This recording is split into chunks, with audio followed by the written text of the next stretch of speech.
Two galaxies collide. Each one contains hundreds of billions of stars, vast clouds of gas, and dark matter stretching far beyond what you can see. Your brain hears that and instantly imagines chaos, impact, destruction. That makes perfect sense, and it is completely wrong. If every star in our galaxy were the size of a grain of sand, the nearest one would still be several miles away. Even during a collision lasting billions of years, almost no stars ever touch. Instead, something far stranger unfolds. Gravity reshapes everything. Invisible forces stretch and twist entire galaxies into new forms. Gas clouds ignite bursts of newborn stars, and black holes slowly spiral together, sending ripples through spacetime itself. If exploring deep cosmic mysteries like this brings you calm wonder, a like or subscribe helps this reach more curious minds. Now, take a moment to get yourself comfortable, and let us begin. When you hear the word collision, your mind immediately reaches for car, crashes, falling objects, and broken pieces because every collision you have ever seen behaves the same way. Two objects occupy the same space at the same time, momentum transfers violently from one body to another, and something changes forever in an instant. Glass shatters across asphalt. Metal crumples inward. Waves explode into spray against coastal rocks. This understanding lives deep in your body, built from thousands of experiences where impact meant transformation, damage, or destruction. You know what a collision feels like because you have lived through countless small versions. You have dropped a glass and watched it shatter. You have seen cars meet at intersections with terrible finality. You have felt the jolt when someone bumps into you on a crowded sidewalk. Every one of these events follows the same essential pattern. Two objects, moving through space, arrive at the same location simultaneously, and physical contact forces an immediate dramatic change. The word, collision itself, carries the weight of suddenness, violence, and irreversible consequence. This intuition serves you perfectly well in nearly every situation you will ever encounter. When you see two shopping carts rolling toward each other in a parking lot, you know exactly what will happen when they meet. When you watch billiard balls scatter across green felt, you understand the geometry of impact without conscious thought. Your brain has built robust models of everyday physics through direct experience, and those models make accurate predictions about the world around you. They keep you safe, they help you navigate, they work. Consider the human scale of collision more carefully. Picture two cars approaching an intersection from perpendicular streets. Each vehicle weighs perhaps 3,500 pounds. Each travels at perhaps 30 miles per hour. The moment they meet, steel meets steel with tremendous force. The kinetic energy of motion converts instantly into deformation, heat, and sound. Bumpers crumple, windshields spiderweb, airbags deploy in milliseconds. The entire event from first contact to final stillness takes perhaps 2 or 3 seconds. Everything changes in that brief window. Both drivers experience sudden deceleration. Both vehicles sustain visible damage. Witnesses hear the unmistakable sound of impact from blocks away. This is what collision means to your nervous system. Speed, contact, damage, and irreversible change compressed into moments. Your understanding of collision is inseparable from the experience of force, the sensation of impact, and the aftermath of destruction. When objects collide in your world, something always breaks, bends, bounces, or transforms dramatically. That transformation happens immediately, not gradually. The cause and effect are direct, observable, and obvious. Think about waves crashing against a shoreline. Each wave rises offshore, builds momentum, and rushes toward land with gathering speed. When water meets stone, the collision creates visible drama. Spray shoots upward. Sound echoes across the beach. The wave, which held coherent form during its approach, breaks apart into foam and turbulence.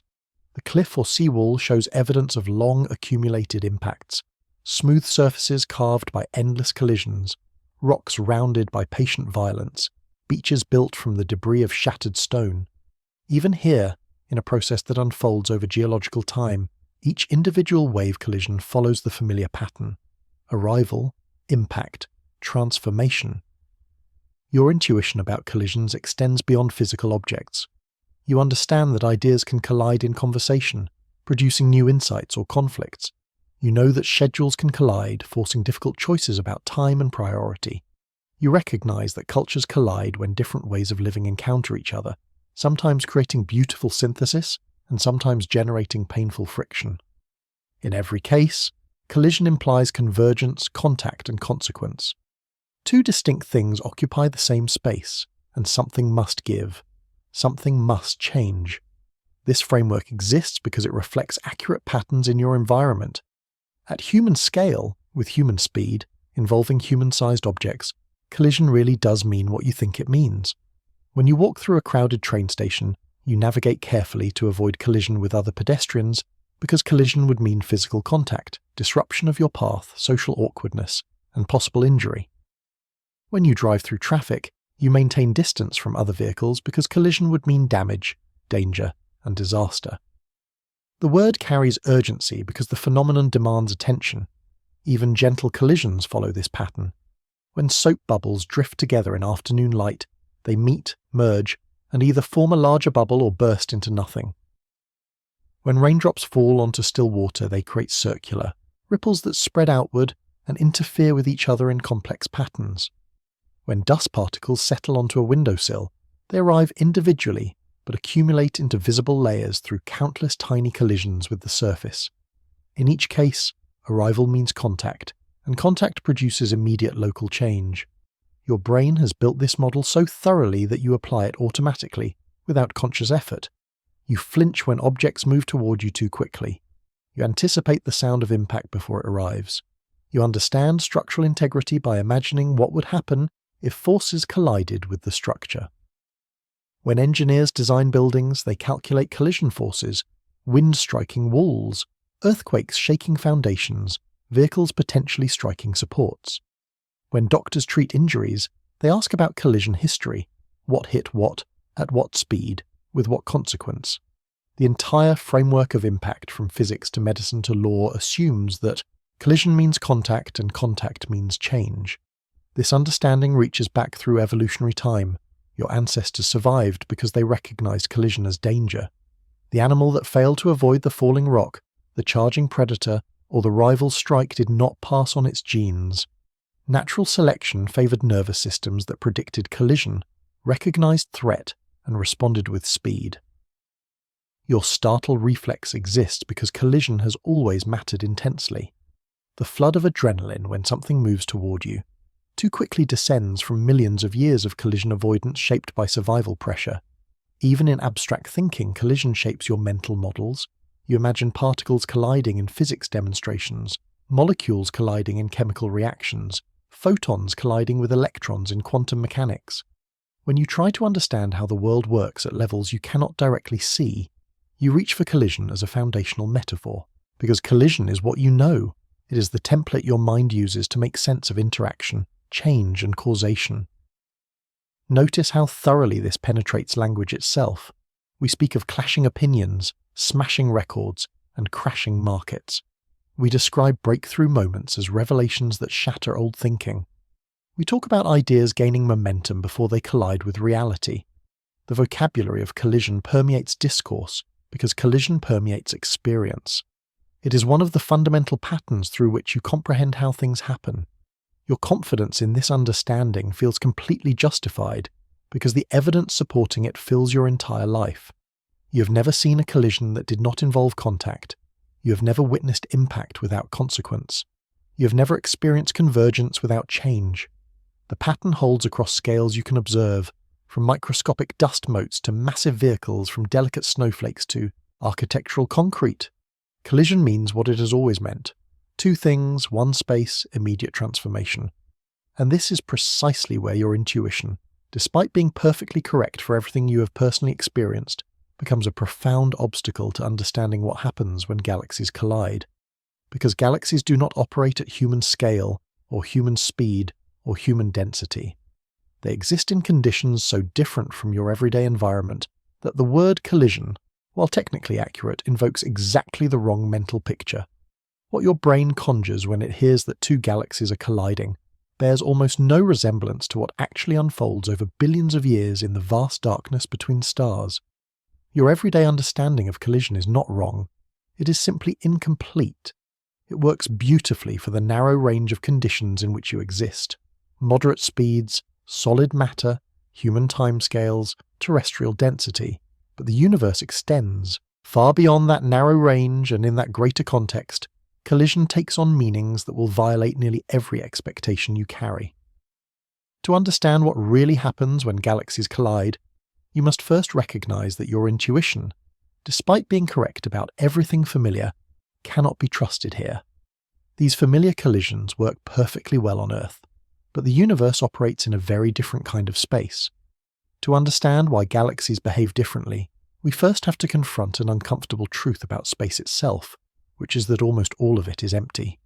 Not empty in the way a room feels empty before furniture arrives, or empty like a desert highway stretching toward the horizon. Empty in a way that has no equivalent in your daily experience, empty to a degree that strains comprehension and refuses to stay fixed in your imagination. When you try to picture the emptiness of space, your mind fills it with something, anything.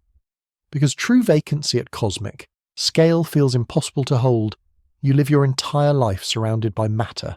Air molecules crowd around you at a density of approximately 25 quintillion particles per cubic meter. That number is so large it becomes meaningless, but the effect is constant and tangible. You feel wind because moving air has substance. You hear sound because air carries pressure waves. You breathe because oxygen molecules pack densely enough to cross into your lungs with every inhalation. Even in places you consider empty, a seemingly vacant room or a sealed container, matter fills the space completely. You exist within an ocean of particles so thick that emptiness never really touches you. The space between stars offers something entirely different. Take a cubic meter of interstellar space, the same volume as a large cardboard box, and count the particles inside.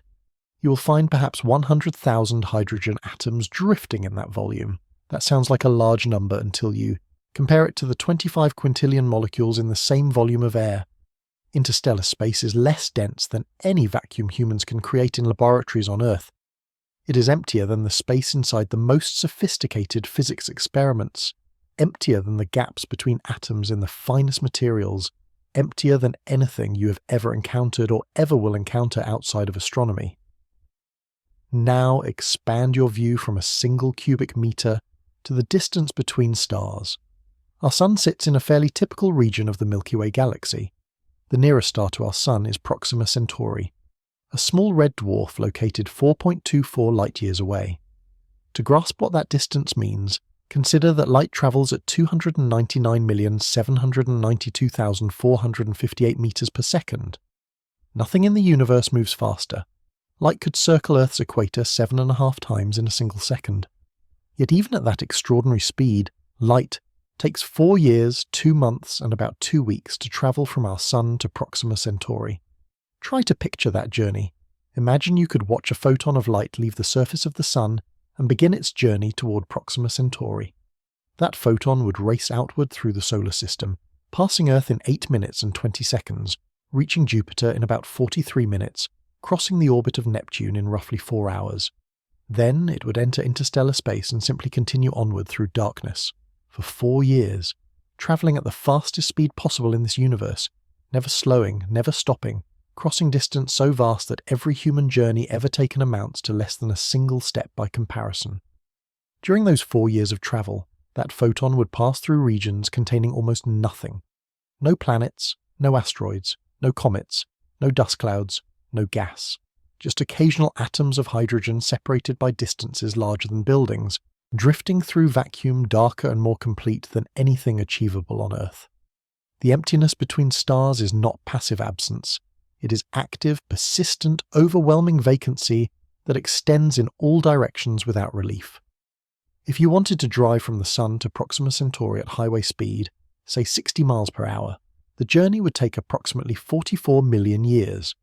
You would need to maintain that speed continuously, never stopping, never slowing, travelling day and night across a void containing nothing to see, nothing to mark progress, nothing to indicate you were moving at all except the mathematical certainty that distance was accumulating behind you. Your ancestors who first left Africa and walked to populate the globe undertook journeys that spanned continents. Those migrations lasted thousands of years and crossed thousands of miles. The distance to the nearest star dwarfs those journeys so completely that comparison becomes absurd. Now consider what this means for stellar density within a galaxy. Our galaxy, the Milky Way, contains somewhere between 200 billion and 400 billion stars. That sounds crowded.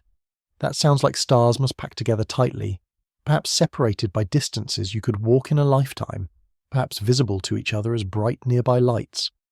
But spread those hundreds of billions of stars across the galaxy's diameter of roughly 100,000 light-years, and the density drops to nothing.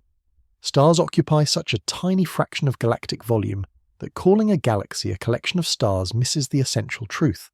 A galaxy is mostly empty space, with stars scattered through it, like dust motes in a vast warehouse. Imagine shrinking our sun to the size of a grain of sand, about 0.5 millimeter across. At that scale, Proxima Centauri, the nearest star, would be another grain of sand located about 4 miles away. 4 miles of emptiness between two tiny particles. Now scatter 200 billion to 400 billion of these sand-grain stars across a disk 100,000 light-years wide. The result would be a structure where the overwhelming majority of volume contains absolutely nothing. You could pick a random point within the galaxy, and the probability of being near a star would be vanishingly small. The probability of being inside a star would be effectively zero. This is the first crucial correction your intuition requires. When you hear that galaxies collide, you imagine dense swarms of stars converging into a region of space and inevitably crashing into each other like vehicles in a massive pile-up. But galaxies are not dense swarms. They are diffuse clouds of isolated objects separated by distances so profound that proximity becomes meaningless.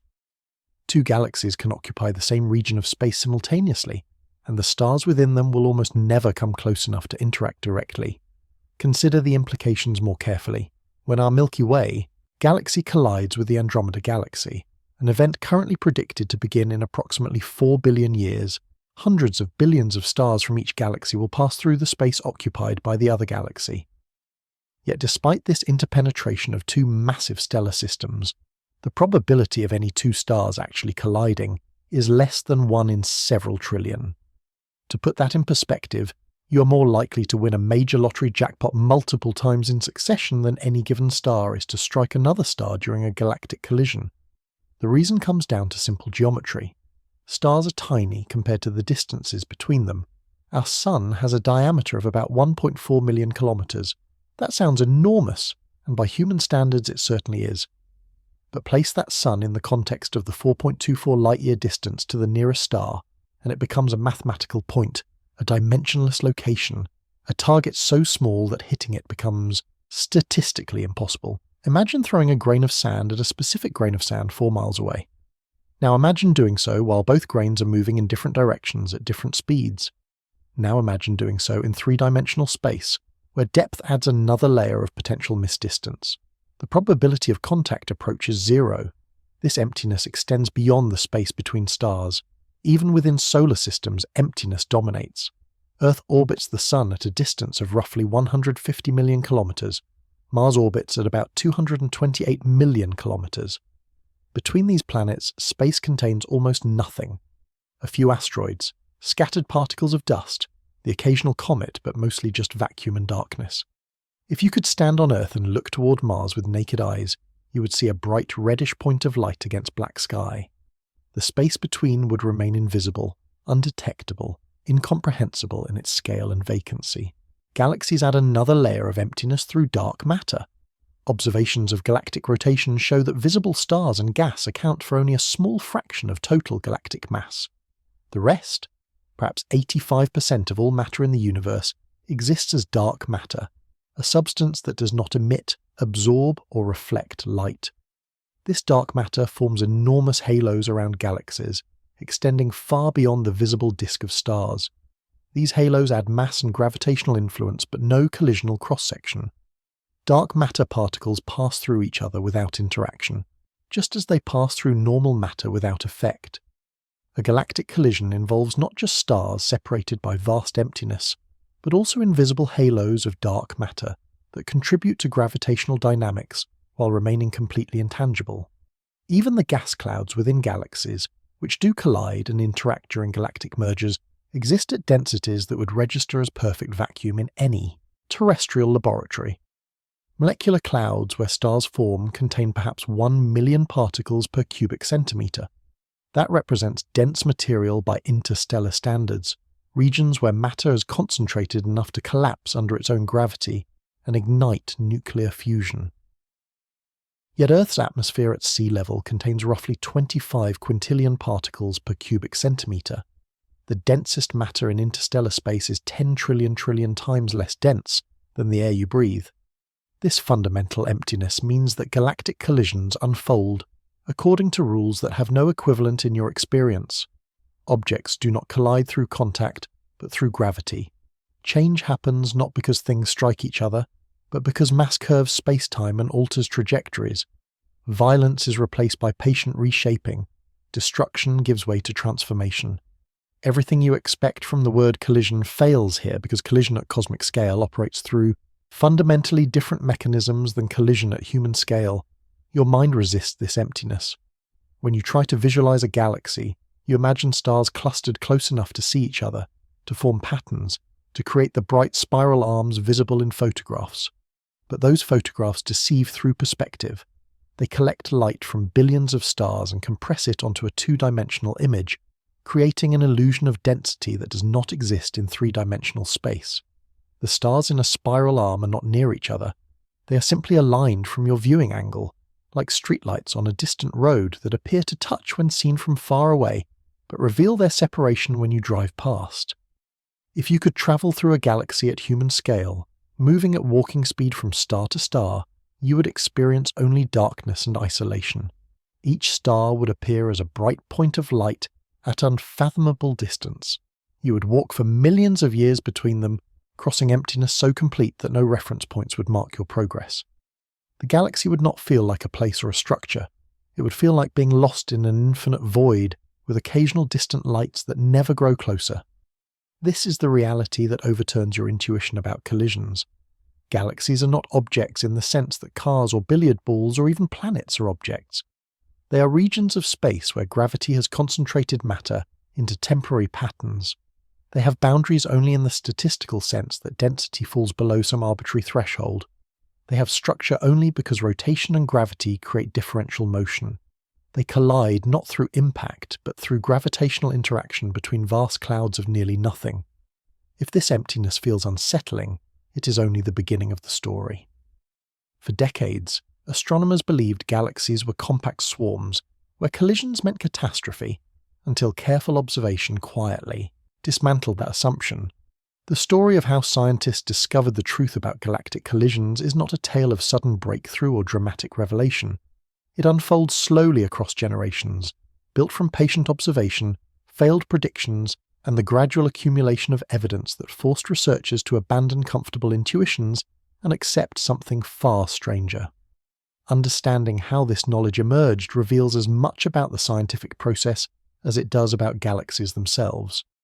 In the early 20th century, when astronomers first recognized that some nebulous smudges in their telescopes were actually distant galaxies, they had no framework for understanding galactic structure or behavior.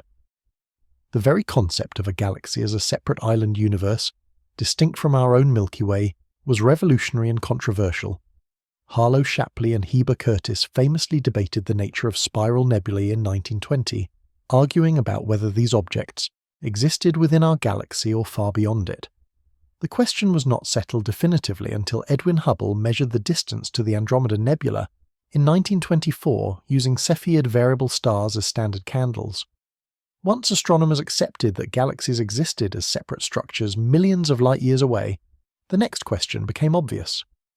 What happens when these enormous systems encounter each other? Early researchers approached this question with the same intuitions that guide anyone hearing about galactic collision for the first time. They imagined dense stellar populations packed closely enough that collision would mean chaos. They calculated probabilities based on estimates of stellar density that proved wildly optimistic. They predicted that galactic encounters would trigger massive cascades of stellar collisions, catastrophic events that would destroy both systems and scatter stars across intergalactic space. These predictions seemed reasonable given the limited data available at the time. Photographs of galaxies showed bright concentrations of starlight compressed into relatively small angular sizes on photographic plates. Without accurate distance measurements or detailed understanding of three-dimensional structure, astronomers assumed that what appeared dense in images must actually be dense in space. They knew stars existed in vast numbers within galaxies, but they had no way to measure the true distances between individual stars. Their estimates erred dramatically on the side of crowding. Fritz Zwicky, working at the California Institute of Technology in the 1930s and 1940s, became one of the first astronomers to seriously study galactic collisions.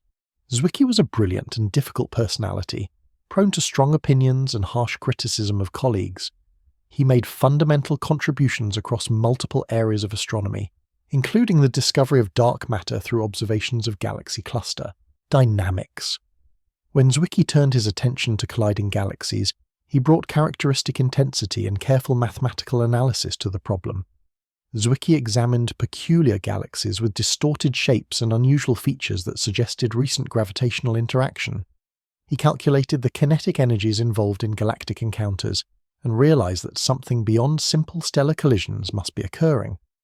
The velocities were too high, the timescales too long, and the resulting structures too organized for the process to involve primarily direct stellar impacts. Yet Zwicky still overestimated the collision rate between stars because he lacked precise measurements of stellar density and separation distances. Through the middle decades of the 20th century, as telescope technology improved and photographic techniques became more sophisticated, astronomers began accumulating better data about galactic structure. They measured rotation curves showing how stars orbit, galactic centers at different radii. They tracked proper motions of nearby stars and calculated space velocities. They used spectroscopy to measure redshifts and blue shifts, determining which parts of galaxies were moving toward or away from Earth. Each new measurement refined estimates of stellar density and separation distance. The cumulative picture that emerged contradicted earlier assumptions. Stars were not packed closely within galaxies. They were separated by vast distances that made collision between individual stars vanishingly unlikely, even during close galactic encounters. Lyman Spitzer Jr., working at Princeton University, published detailed calculations in the 1950s showing that stellar collisions during galactic mergers would be extraordinarily rare events.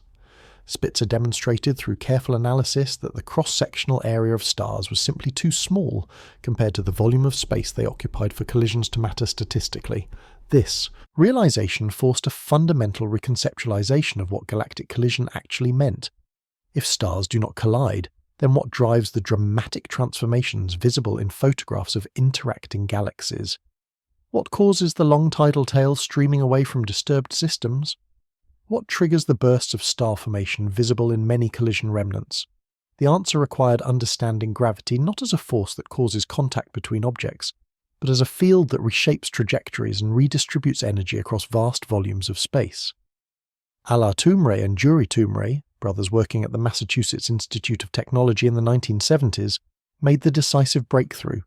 They created computer simulations of galactic encounters using simplified models where galaxies were represented as collections of point masses interacting through Newtonian gravity. These simulations, primitive by modern standards, but revolutionary for their time, reproduced the morphological features of observed colliding galaxies with remarkable accuracy. The Toomres showed that long tidal tails, bridges of material connecting interacting galaxies, and other peculiar structures emerge naturally from gravitational interaction alone, without requiring any direct stellar collisions. The Toomre simulations demonstrated that gravity does the real work in galactic collisions. As two galaxies pass near each other, each galaxy's gravitational field pulls on the stars in the other galaxy. Stars on the near side of each galaxy experience stronger gravitational pull than stars on the far side, creating tidal forces that stretch the systems. These tidal forces extract orbital energy and angular momentum, causing stars to be flung outward into long streams or drawn inward toward the galactic centers. The process unfolds over hundreds of millions of years, slowly reshaping both galaxies without requiring stars to physically strike each other. This represented a profound shift in understanding. Astronomers moved from thinking about galactic collision as primarily a problem of stellar dynamics and physical impact to recognizing it as fundamentally a gravitational problem. The relevant physics was not the mechanics of objects striking each other, but the mathematics of how extended mass distributions interact through spacetime curvature. This shift required abandoning intuitions built from terrestrial experience and embracing a framework where change happens through invisible forces operating across incomprehensible distances. The evidence supporting this new understanding accumulated steadily through improved observations. Photographs from larger telescopes revealed fine details in the structure of colliding galaxies. Spectroscopic measurements showed how gas and stars moved within disrupted systems, confirming predictions from gravitational models. Radio observations detected enormous reservoirs of neutral hydrogen gas extending far beyond visible, galactic disks filling the space between interacting galaxies and streaming out in tidal tails. Each new observational technique added detail that validated the gravitational picture and further ruled out stellar collision as a significant factor. By the late 20th century, the question was essentially settled. Galactic collisions proceed primarily through gravitational interaction, not physical impact. Stars within colliding galaxies pass by each other at enormous distances, their paths bent by gravity but almost never intersecting. The dramatic features visible in photographs of colliding galaxies, the distorted spirals, the tidal tails, the bridges and plumes of material, all arise from gravitational forces stretching and reshaping the galaxies over timescales, measured in hundreds of millions of years. Yet this understanding created new puzzles. If stars rarely collide, what explains the intense bursts of star formation observed in many galactic mergers? Why do colliding galaxies often appear bluer and brighter than isolated galaxies, suggesting higher rates of massive starbirth? The answer involved another component of galaxies that does experience direct collision during mergers: interstellar gas clouds. Unlike stars, which occupy such tiny fractions of galactic volume that they almost never collide, gas clouds are extended structures that can overlap and interact during galactic encounters. When two galaxies merge, their gas clouds do collide in meaningful ways. The collision compresses the gas, increases its density, and triggers gravitational collapse that leads to star formation. The process converts diffuse interstellar gas into dense molecular clouds, then into protostars, then into luminous young stars that shine with brilliant blue light. This explains why colliding galaxies often host vigorous star formation, despite the fact that their existing stars rarely strike each other. The story of discovering how galactic collisions work illustrates the patient, cumulative nature of scientific progress. Early researchers made reasonable guesses based on limited information. Those guesses proved incorrect when confronted with better data. New models emerged that explained observations more accurately. Those models made predictions that subsequent observations confirmed. Understanding deepened through iteration, correction, and refinement across decades of work by hundreds of astronomers, contributing pieces to a gradually assembled puzzle. This historical arc matters because it demonstrates that scientific knowledge is not revealed through sudden insight, but built through careful attention to evidence. The current understanding of galactic collisions emerged from a process where wrong ideas were tested, found wanting, and replaced by ideas that matched observations more closely. Astronomers did not want to abandon the intuitive picture of colliding objects causing direct impacts. They did so reluctantly, only when the evidence made clear that reality worked differently than intuition suggested. The same process continues today. Current models of galactic collisions are more sophisticated than the Toomri simulations, incorporating dark matter halos, supermassive black holes, detailed gas physics, and star formation processes. Modern simulations track billions of particles using supercomputers and reproduce observed galaxy morphologies with stunning precision. Yet researchers still refine these models as new observations reveal unexpected details. The process of correction and improvement never truly ends. Scientific understanding asymptotically approaches truth without ever claiming perfect certainty. What astronomers discovered about galactic collisions also changed how they understood galaxy evolution more broadly.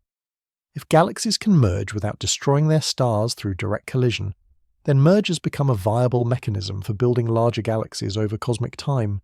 Small galaxies can combine into larger ones. Spiral galaxies can transform into elliptical galaxies through merger-induced changes to stellar orbits. The hierarchical structure formation model, where small objects merge to form progressively larger ones, becomes plausible. Galactic collision shifted from being seen as a rare catastrophe to being recognized as a normal process that shapes galaxy populations throughout cosmic history. This reframing had profound implications. It meant that most galaxies, including our own Milky Way, likely experienced multiple mergers in their past. The stars currently orbiting our galactic centre may have originated in dozens of smaller galaxies that fell into the Milky Way over billions of years and were gradually torn apart by tidal forces. Our galaxy's stellar halo, the diffuse cloud of old stars surrounding the disk, probably consists largely of debris from ancient mergers. Even the Sun, even Earth, even the atoms in your body may have once belonged to a different galaxy before gravitational forces brought them here. The discovery that galactic collisions proceed through gravity rather than impact also revealed deep connections between observable features and underlying physics. Those beautiful tidal tails streaming from colliding galaxies are not arbitrary structures. They encode information about orbital parameters, mass distributions, and encounter histories. By studying tidal features carefully and comparing them to simulations, astronomers can reconstruct the trajectories of colliding galaxies and determine when the encounter began, how closely the galaxies approached each other, and what the eventual outcome will be. Morphology becomes a fossil record written in starlight. Knowing how this was discovered is powerful, but understanding why it works requires going deeper. Here is what is actually happening beneath the surface, the slow, invisible mechanism that reshapes entire galaxies without a single star ever striking another. To understand galactic collisions at a fundamental level requires abandoning the intuitive picture of objects crashing together and embracing something far more subtle and strange. Gravity does not work through contact or impact. It works through the curvature of space-time itself, an invisible architecture that guides the motion of everything from photons to galaxy clusters. When two galaxies collide, what you're witnessing is not matter striking matter but geometry reshaping geometry, fields interacting with fields, and potential energy converting into kinetic motion across timescales that dwarf human history. Begin with gravity itself, the weakest of the four fundamental forces, yet the one that dominates cosmic structure. Newton described gravity as a force of attraction between masses, proportional to their masses and inversely proportional to the square of the distance between them. This description works beautifully for calculating planetary orbits and predicting tides, but it leaves gravity's mechanism mysterious. How does the Sun reach across 93 million miles of empty space to hold Earth in orbit? How does one mass know that another mass exists at a distance? Albert Einstein provided the answer in 1915 with his general theory of relativity. Gravity is not a force transmitted across space, but a consequence of space-time curvature. Mass and energy warp the fabric of space-time itself, creating curves and valleys in four-dimensional geometry. Objects moving through curved space-time follow paths called geodesics, the straightest possible routes through curved geometry. What appears as gravitational attraction is actually objects following the natural contours of warped space-time. Earth orbits the Sun not because some force pulls it inward, but because the Sun's mass creates a depression in space-time that Earth continuously falls through, following a curved path we perceive as an elliptical orbit. This geometric picture becomes essential for understanding galactic collisions. When two galaxies approach each other, each galaxy's mass curves space-time in its vicinity. As the galaxies draw closer, these regions of curved space-time begin to overlap and interact. Stars in one galaxy move through space-time curved by the mass of the other galaxy. Their trajectories bend in response to this curvature, following geodesics through the combined gravitational field of both systems. The collision unfolds not through particles striking each other, but through geometric distortions propagating across vast volumes and gradually redirecting billions of stellar orbits. Consider what this means for an individual star. Imagine a star orbiting peacefully in one galaxy when another galaxy approaches from outside. Initially, the distant galaxy has negligible effect. Space-time near the star remains curved primarily by its own galaxy's mass distribution. The star continues its orbit unchanged, but as the intruding galaxy draws closer, its gravitational field begins to influence the local geometry. Space-time curvature near the star now reflects contributions from both its original galaxy and the approaching one. The star's geodesic through this combined curved space-time differs from its previous orbit. It begins to deviate from its original path, accelerating in some direction determined by the new gravitational landscape. This deviation accumulates slowly but relentlessly. Over millions of years, the star's orbit stretches, contracts, or tilts, in response to external gravitational influence. If the star happens to be located on the side of its galaxy facing the approaching intruder, it feels stronger gravitational pull toward the other galaxy. If it is on the far side, it feels weaker pull. This difference in gravitational force across the galaxy's extent creates tidal forces, stretching the galaxy along the axis connecting the two systems and compressing it perpendicular to the axis. Tidal forces are familiar from Earth's oceans. The Moon's gravity pulls on the side of Earth nearest to it more strongly than on Earth's centre, and pulls on Earth's centre more strongly than on the far side. This differential gravity stretches Earth slightly along the Earth-Moon axis, creating bulges of water on both the near and far sides. Ocean tides rise and fall as Earth rotates through these bulges. The same principle applies to galaxies, but at vastly larger scales and over far longer timescales. When two galaxies pass near each other, tidal forces extract energy and angular momentum from stellar orbits and transfer them to the orbital motion of the galaxies themselves. Stars on the near side of each galaxy get pulled toward the other galaxy, gaining velocity in that direction. Stars on the far side get left behind, effectively gaining velocity away from the encounter. These velocity changes accumulate into coherent streaming motions, where large groups of stars move together in the same direction, creating the tidal tails visible in photographs of colliding galaxies. The mathematics describing this process comes from celestial mechanics, the branch of physics dealing with gravitational interactions between extended bodies. When two-point masses interact, the calculation is straightforward. Apply Newton's law of gravitation or solve Einstein's field equations for two spherically symmetric masses. But galaxies are not point masses. They are extended distributions containing hundreds of billions of stars plus gas, dust, and dark matter spread across volumes hundreds of thousands of light-years across. Calculating their interaction requires integrating gravitational effects over the entire mass distribution of both systems. Modern astronomers perform these calculations using numerical simulations. They represent each galaxy as a collection of particles, typically millions to billions of particles depending on the simulation's resolution. Each particle represents some amount of mass, perhaps, the equivalent of thousands or millions of stars clumped together. The simulation calculates gravitational forces between all particles, determines how those forces change each particle's velocity, updates all positions, and repeats the process for the next time step. By iterating this procedure through billions of time steps, the simulation tracks how galaxies evolve and interact over cosmic timescales. These simulations reveal features invisible to intuition. When two disk galaxies collide, the encounter does not simply scatter stars randomly. Instead, coherent structures emerge. Bars form across galactic centers, spiral arms tighten and then dissolve. Tidal tails stream away into intergalactic space, and eventually the two disks merge into a single elliptical galaxy, with stars orbiting in random directions rather than in an organized disk. Each of these transformations arises naturally from gravitational dynamics, predictable consequences of how extended mass distributions interact. The role of dark matter adds another layer of complexity. Observations show that galaxies are embedded in enormous halos of dark matter extending far beyond the visible stellar disk. These dark matter halos contain several times more mass than all the stars and gas combined. They dominate the gravitational field at large distances from galactic centers. When galaxies collide, their dark matter halos interact first, long before the visible components come close.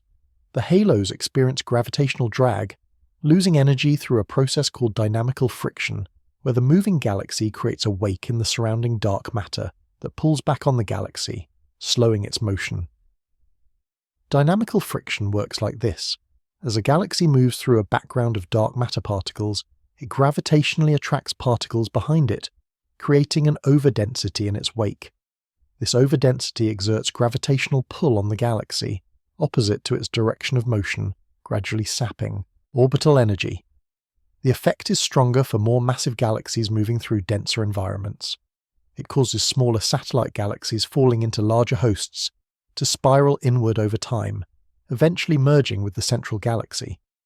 The Sagittarius dwarf elliptical galaxy currently orbiting our Milky Way is experiencing dynamical friction right now, slowly losing energy and altitude, destined to be completely absorbed within the next few 100 million years. The gas within galaxies behaves differently from stars during collisions because gas can interact directly through electromagnetic forces.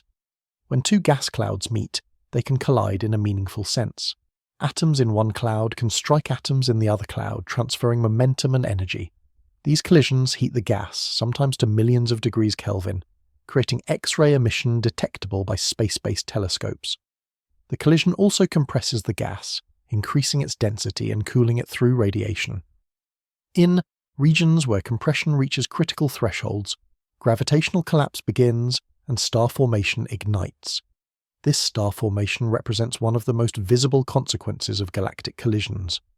Quiescent spiral galaxies converting small amounts of gas into stars at steady rates can transform into starburst galaxies during mergers, forming stars hundreds of times faster than before. The newly formed stars are predominantly massive and hot, shining with intense blue and ultraviolet light. These young massive stars have short lifetimes, only millions of years compared to billions of years for stars like the Sun.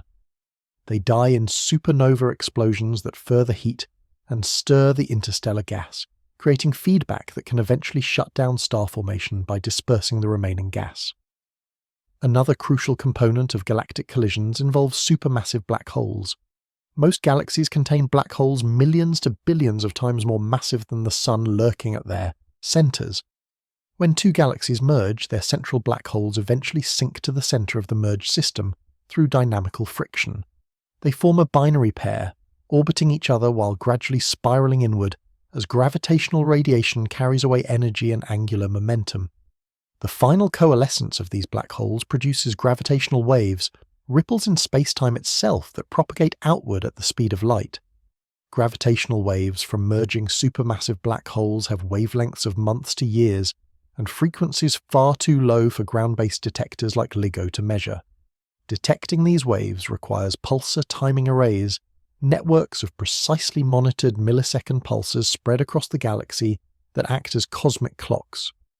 Gravitational waves passing through the galaxy slightly change the distances to these pulses, creating correlated timing variations across the array. Recent observations suggest astronomers may be detecting the first hints of a gravitational wave background produced by populations of merging supermassive black holes throughout cosmic history.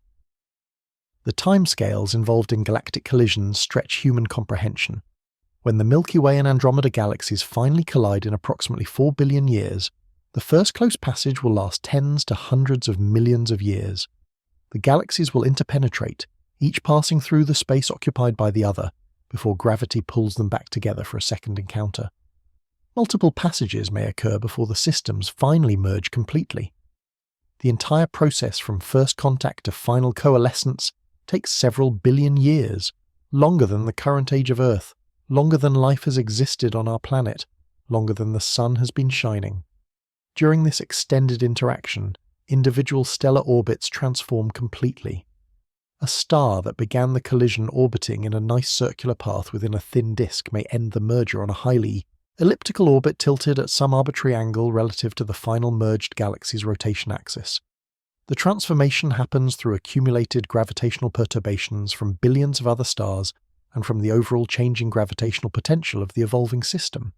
No single event causes the change.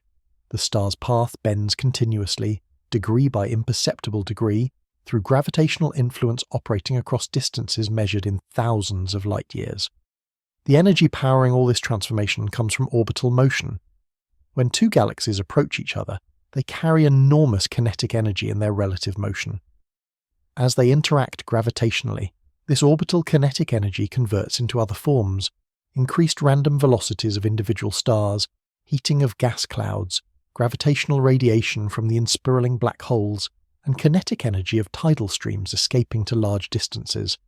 Energy is conserved but redistributed, transforming ordered motion of entire galaxies into disordered motion of their constituents.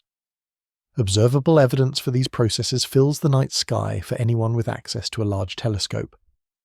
The Antennae galaxies, located about 45 million light-years away in the constellation Corvus, show two spiral galaxies in the midst of collision. Long tidal tails extend from the system like insect antennae, streams of stars pulled out by gravitational forces during the encounter. The galaxy's disks have merged into a chaotic tangle of bright star-forming regions, where compressed gas has triggered intense stellar birth. X-ray observations reveal hot gas heated to millions of degrees by collision shocks. The entire system will eventually merge into a single elliptical galaxy. The mice galaxies, NGC 4676 and NGC 4676a, display similar features. Each galaxy trails a long tail of stars and gas stretching nearly 500,000 light-years into intergalactic space. Computer simulations matching the observed morphology suggest the galaxies passed close to each other about 290 million years ago, their gravitational interaction flinging stars outward into the tails, while the galactic cores began their slow spiral toward eventual merger. Closer to home, the Magellanic Clouds, two small irregular galaxies visible from Earth's southern hemisphere, show signs of tidal interaction with the Milky Way. The Magellanic Stream, a ribbon of neutral hydrogen gas stretching more than 600,000 light-years across the sky, traces material pulled from the clouds by the Milky Way's gravitational field. The clouds themselves show distorted shapes and disturbed kinematics consistent with ongoing tidal stripping. They will likely merge with the Milky Way within the next few billion years, adding their stars to our galaxy's halo. Each of these systems provides data points constraining models of galactic interaction. By measuring positions, velocities, masses, and morphologies, then comparing observations to simulations, astronomers test their understanding of gravitational dynamics and refine their models.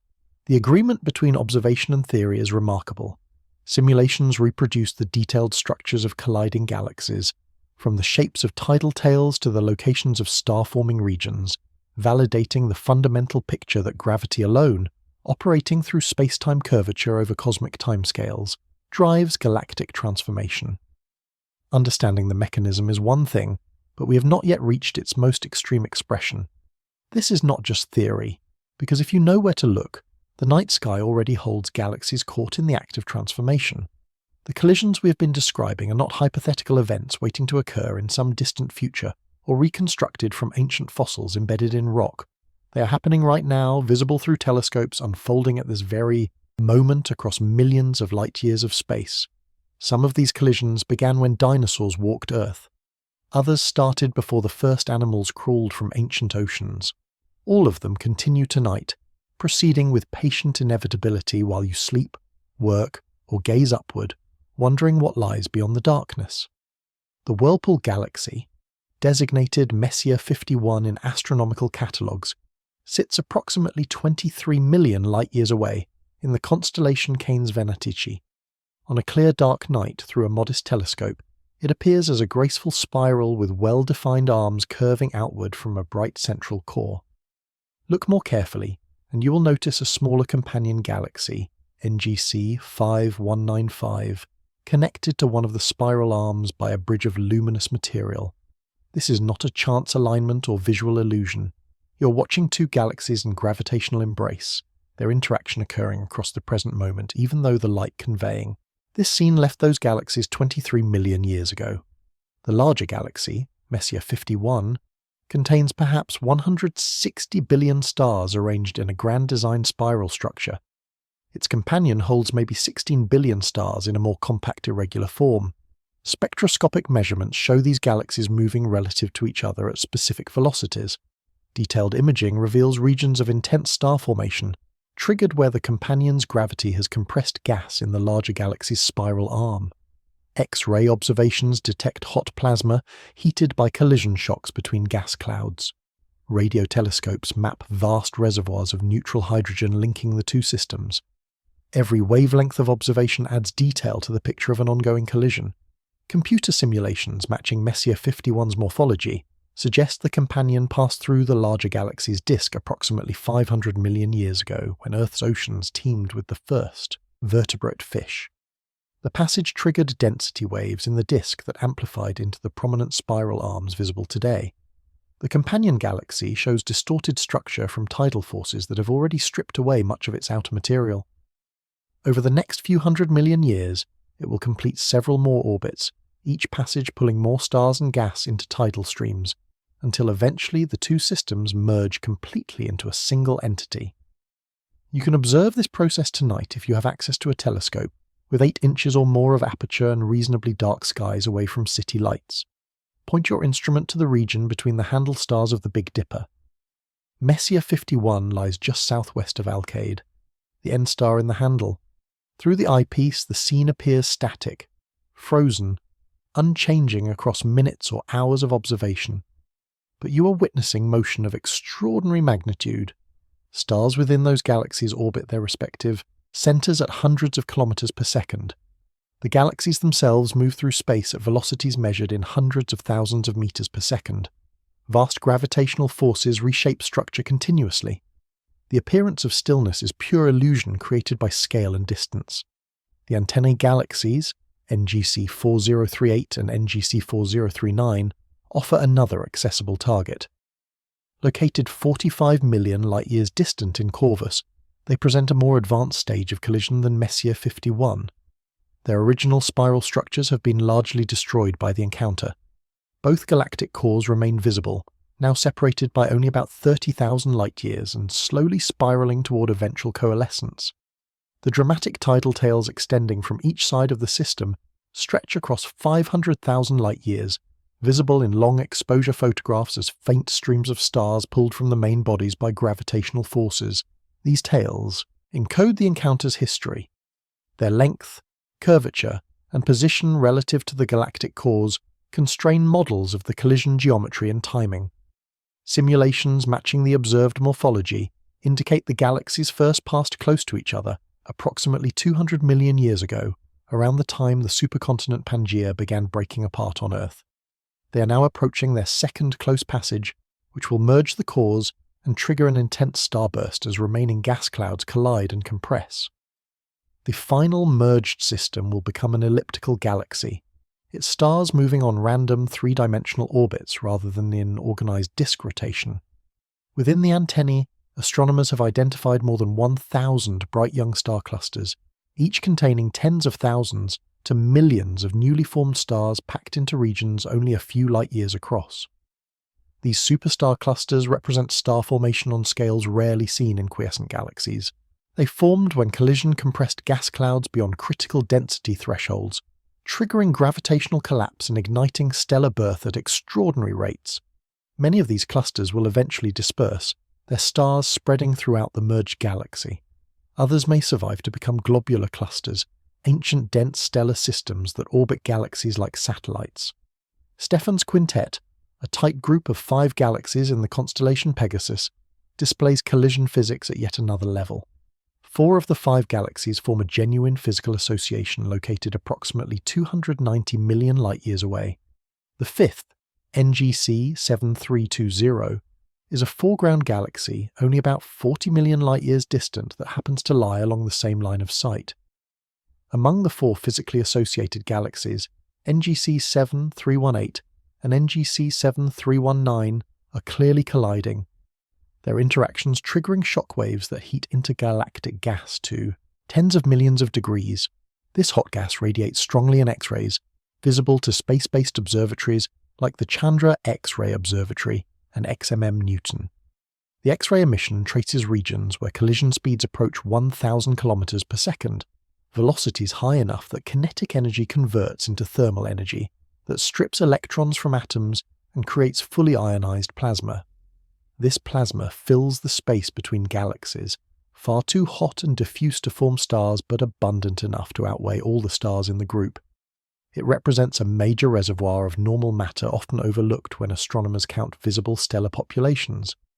Stephan's quintet also contains an intergalactic shockwave spanning 40,000 light-years, one of the largest such structures ever observed. This shock formed when one galaxy ploughed through the hot intergalactic medium at high velocity, compressing and heating the gas ahead of it. The shocked gas emits strongly in infrared wavelengths, visible to the Spitzer Space Telescope and the James Webb Space Telescope, revealing intricate filamentary structure invisible at optical wavelengths.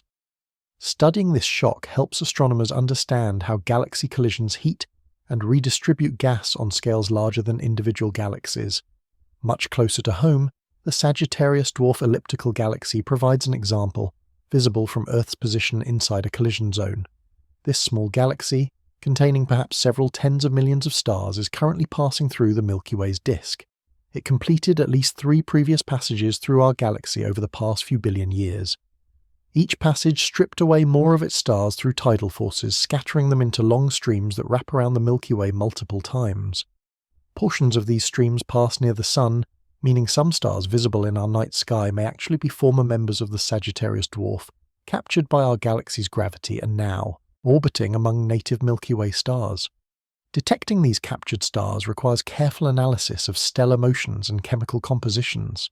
Stars from the Sagittarius dwarf move through the Milky Way on orbits that differ systematically from native Milky Way stars. They formed in a different environment with different chemical enrichment history, giving them distinctive abundance patterns of elements like iron, magnesium, and rare earth elements. By measuring velocities and abundances for large samples of stars, astronomers can identify which stars likely originated in the Sagittarius dwarf and reconstruct the dwarf galaxy's orbit and disruption history. This represents collision at an intimate scale. You live inside a galaxy actively consuming a smaller neighbour. The process unfolds around you constantly, invisible without sophisticated measurements, but fundamentally altering the structure and composition of your cosmic home. In several 100 million years, the Sagittarius dwarf will be completely dissolved, its stars fully mixed into the Milky Way's stellar halo. The event will add mass to our galaxy, slightly alter the orbits of existing stars through gravitational perturbations, and contribute to the gradual growth of the Milky Way through hierarchical merging. Looking further ahead, the approaching collision between the Milky Way and Andromeda provides the most personally relevant example. Andromeda sits 2.54 million light-years away, visible to naked eyes from dark sites as a faint smudge in the constellation Andromeda. It is approaching us at about 110 kilometers per second, its motion measured through Doppler shifts in spectral lines. Careful tracking of Andromeda's position over decades shows minimal motion perpendicular to our line of sight, indicating the galaxy is moving nearly directly toward us, rather than passing to one side. This makes collision inevitable. Current models predict first close passage in approximately 4 billion years. The Milky Way and Andromeda will interpenetrate, each galaxy passing through the other's disk while gravitational forces begin extracting tidal tails and disturbing stellar orbits. The galaxies will separate, reach maximum distance perhaps 50 billion years after first encounter, then fall back together for additional passages. Eventually they will merge completely, forming a single giant elliptical galaxy that some astronomers have nicknamed Milkomeda. The entire process will take approximately 7 billion years from first contact to final coalescence. During this merger, the Sun will likely survive unscathed. The probability of our star colliding with another star remains negligible even during such a dramatic galactic encounter. However, this Sun's orbit will change substantially. Currently we circle the galactic centre on a roughly circular path at a radius of about 26,000 light-years. After the merger, the Sun might occupy an elliptical orbit, carrying it much closer to or farther from the merged galaxy's centre. Earth would remain bound to the Sun throughout these changes, but the night sky would transform dramatically as stellar configurations shifted and the familiar constellations dissolved into new patterns. Seeing the evidence prepares us for what happens when these processes reach their absolute limit. Now, we arrive at the point where numbers lose meaning, and your mind begins to let go of trying to hold the whole picture at once. The galactic collisions we have discussed so far, dramatic as they are, represent only incremental steps in a process that extends across cosmic history. To grasp the full scope of galactic transformation requires confronting timescales that dwarf human civilization, distances that exceed comfortable comprehension, and energies so immense that familiar units become absurd. At this scale, your intuition does not just fail.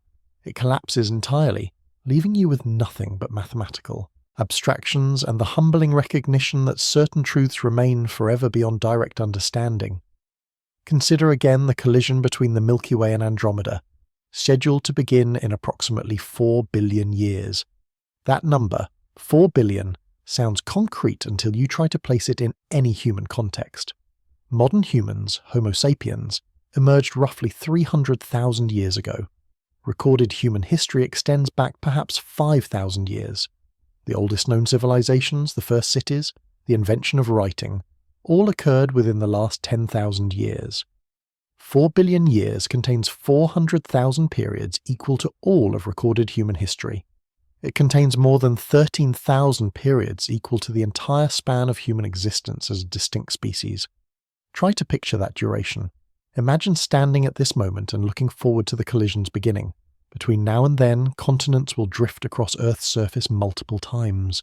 Mountain ranges will rise and erode into plains. Oceans will open and close. Species will evolve, flourish, and go extinct in waves that make the Cretaceous extinction seem like a brief interruption.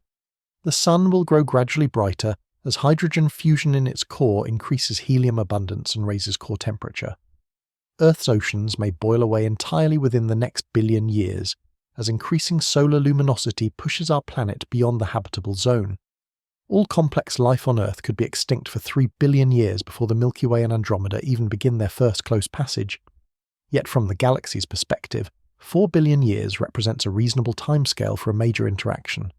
Galaxies move through space at hundreds of kilometers per second, but must cross millions of light years to reach each other. The approach takes time proportional to distance divided by velocity. Given Andromeda's current separation of 2.54 million light-years, an approach speed of 110 km per second, simple calculation yields approximately 4 billion years until contact. This is not an exceptional case.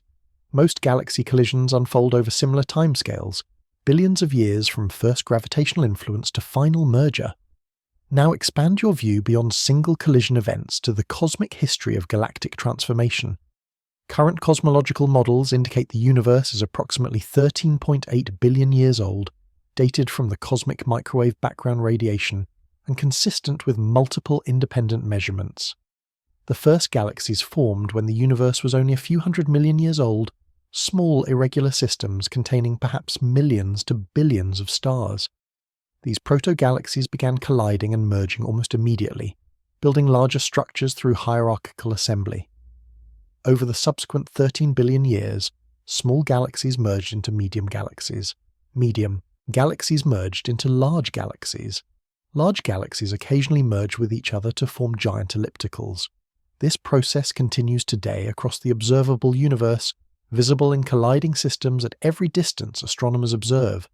Galaxy collision is not an occasional event punctuating long periods of isolation.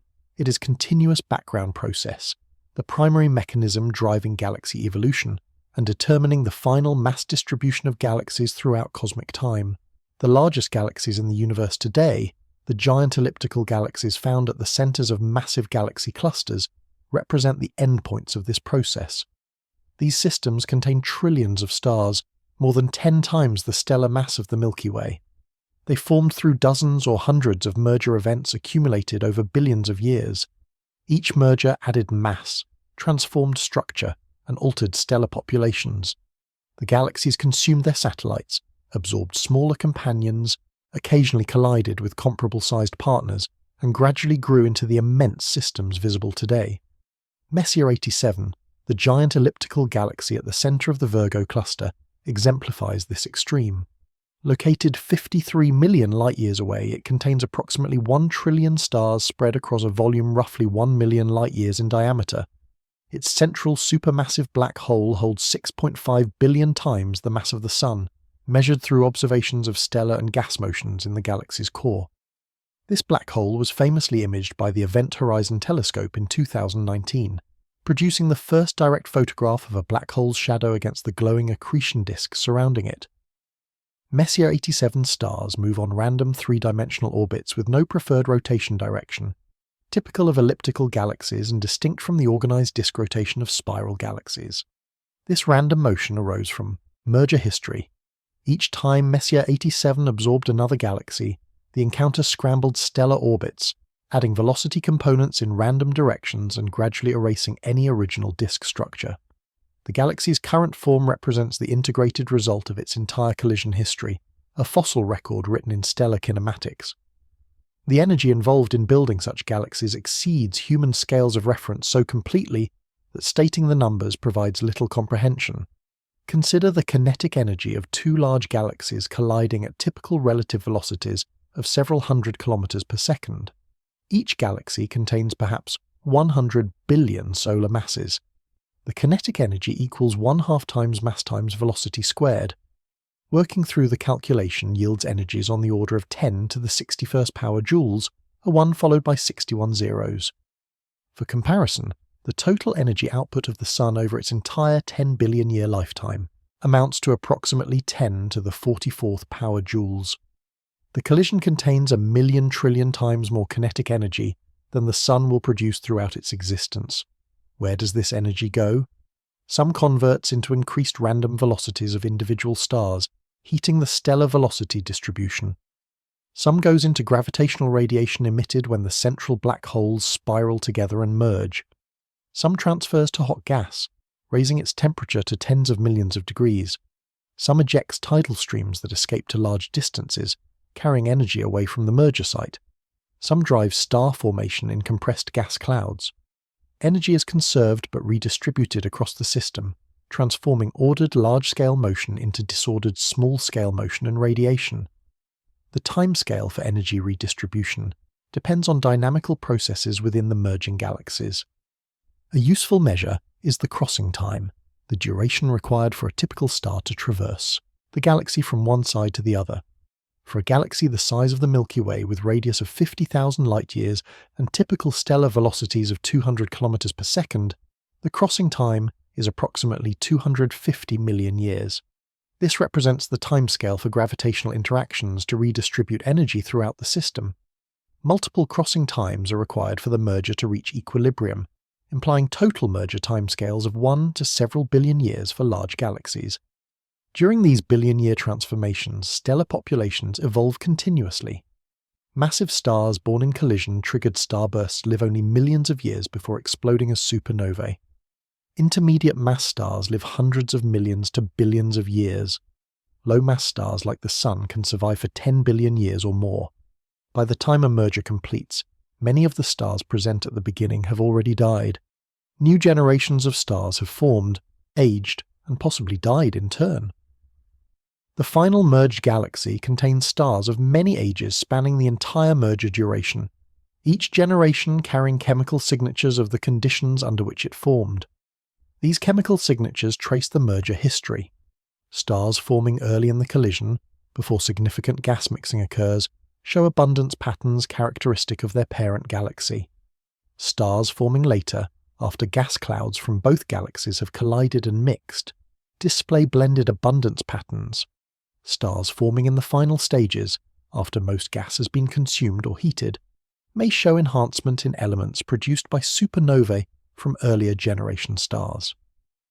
By measuring detailed abundances for large samples of stars in elliptical galaxies and comparing to predictions from chemical evolution models, astronomers reconstruct the merger sequences that built those galaxies. The most extreme collisions involve not just pairs of galaxies but entire galaxy groups or clusters, containing dozens to hundreds of members. In these environments, galaxies experience multiple encounters, passing close to many different neighbours over time. Each encounter strips away some material through tidal forces. Gas gets shocked and heated to X-ray emitting temperatures. The cumulative effect of many weak interactions can be as transformative as a single major merger, gradually converting gas-rich spiral galaxies into gas-poor elliptical or lenticular systems. The Coma cluster, located approximately 320 million light-years away, contains more than 1,000 galaxies bound together by their mutual gravity. Most of these galaxies are ellipticals or lenticulars. Relatively few spirals survive in the cluster core. The space between galaxies fills with hot X-ray emitting plasma at temperatures around 100 million degrees Kelvin, heated by countless galactic passages and collisions over billions of years. This intracluster medium contains more normal matter than all the stars in all the cluster galaxies combined, a vast reservoir of baryons stripped from galaxies through collisions and ram pressure as galaxies move through the hot medium. Try to picture the Coma cluster.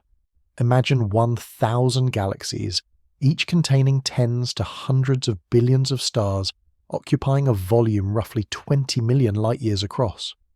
Now imagine this entire structure built through hierarchical, merging from smaller systems over cosmic time. Small groups merged into larger groups merged into the cluster.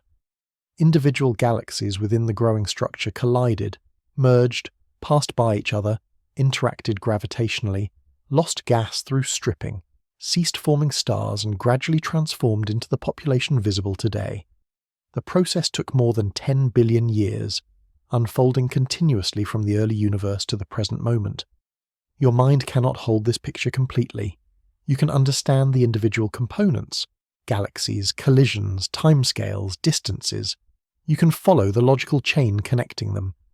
But the integrated whole, the full, four-dimensional history of structure formation, playing out across billions of light years and billions of years, exceeds cognitive capacity. You can describe it mathematically. You can simulate it computationally. You can observe its results telescopically. But you cannot visualize it directly in the way you visualize everyday objects and events. This cognitive limit is not failure. It is honest recognition of scale. Some truths about the universe are simply too large, too extended in space and time, too complex in detail to fit inside human consciousness. Mathematics allows you to manipulate symbols representing these truths without holding them experientially. Simulations let you watch simplified versions evolve. Observations provide glimpses of particular stages frozen in light travel time. But the thing itself, the complete unfolding of cosmic structure formation, remains beyond direct apprehension. Consider what is actually required to comprehend a galactic collision fully. You would need to track the positions and velocities of hundreds of billions of stars in each galaxy, updating them continuously as gravitational forces change their trajectories. You would need to follow dark matter particles, perhaps trillions of them, as they stream through each other without interacting. You would need to model gas clouds colliding, shock heating, cooling, fragmenting, and collapsing to form new stars. You would need to track supernova explosions, stellar winds, black hole accretion, and gravitational radiation. All of this evolving simultaneously across volumes of spacelight years across and over timescales of billions of years. No human mind can hold that much information simultaneously. No consciousness can follow that many moving parts. Even with computers tracking every particle and solving every equation, the output requires reduction and simplification before human comprehension becomes possible. We watch animations showing galaxies colliding in fast motion, billions of years compressed into minutes. We examine snapshots capturing particular moments. We plot graphs showing aggregate properties like total mass or star formation rate evolving over time. Each representation discards vast amounts of information to highlight particular aspects that might fit into human understanding, and even then, even with all the simplification and reduction, the emotional and experiential reality of galactic collision remains inaccessible. You will never watch stars stream past you as your galaxy merges with another. You will never feel tidal forces stretching space around you as gravitational fields interact. You will never witness the slow dance of black holes spiraling together at galactic centers. These events unfold too slowly, across distances too vast, involving scales too removed from human existence to ever become direct experience. They remain forever abstract, knowable only through evidence and inference, forever beyond sensation. There is something profoundly humbling about reaching this limit. You can understand that galactic collisions occur. You can trace their mechanisms and calculate their outcomes. You can predict the Milky Way's eventual merger with Andromeda and describe what will happen in general terms. But the lived reality of that event, if such a phrase even makes sense for phenomena so far beyond living experience, stays permanently closed off. You're too small, too brief, too locally bound to ever encounter cosmic transformation directly. This smallness offers unexpected comfort. The universe proceeds with its patient transformations whether you comprehend them or not. Galaxies merge on timescales that make human history vanish into rounding error. The processes that built the structures you observe in the night sky unfolded without witness for billions of years, and will continue long after Earth falls silent. Your inability to fully grasp these processes does not diminish them. If anything, it emphasizes their grandeur, their independence from human consciousness, their complete indifference to whether anyone watches or understands. And in that quiet collapse of understanding, deeper questions emerge. If galaxies can merge without destruction, then what does that say about how the universe grows and changes as a whole? The specific mechanisms we have explored, tidal forces extracting energy, dark matter halos interacting through dynamical friction, gas clouds colliding and triggering star formation, these are not isolated phenomena unique to galaxy collisions. They represent fundamental processes that operate throughout cosmic structure formation. Understanding what happens when two galaxies collide opens windows into broader questions about how matter organizes itself across the universe, how structures emerge from initial chaos, and what the ultimate fate of cosmic architecture might be. Begin with the most immediate implication. If galaxies grow primarily through mergers rather than through isolated evolution, then the mass distribution of galaxies today reflects their collision history. Large galaxies built themselves by consuming smaller ones. The most massive galaxies underwent the most mergers. This hierarchical growth model makes specific predictions about galaxy populations that astronomers can test through observation. There should be more small galaxies than large ones, following a particular mathematical distribution. Elliptical galaxies should be more common in dense environments where collisions happen frequently. Spiral galaxies should dominate lower density regions where collisions are rarer and disks have time to form and persist. Observations broadly confirm these predictions. Galaxy surveys consistently find that small galaxies outnumber large ones. The Sloan Digital Sky Survey, which mapped millions of galaxies across large volumes of space, revealed a galaxy mass function where the number of galaxies drops steeply as mass increases. For every galaxy as massive as the Milky Way, there are dozens of galaxies with 1/10 the mass and hundreds with 100th the mass.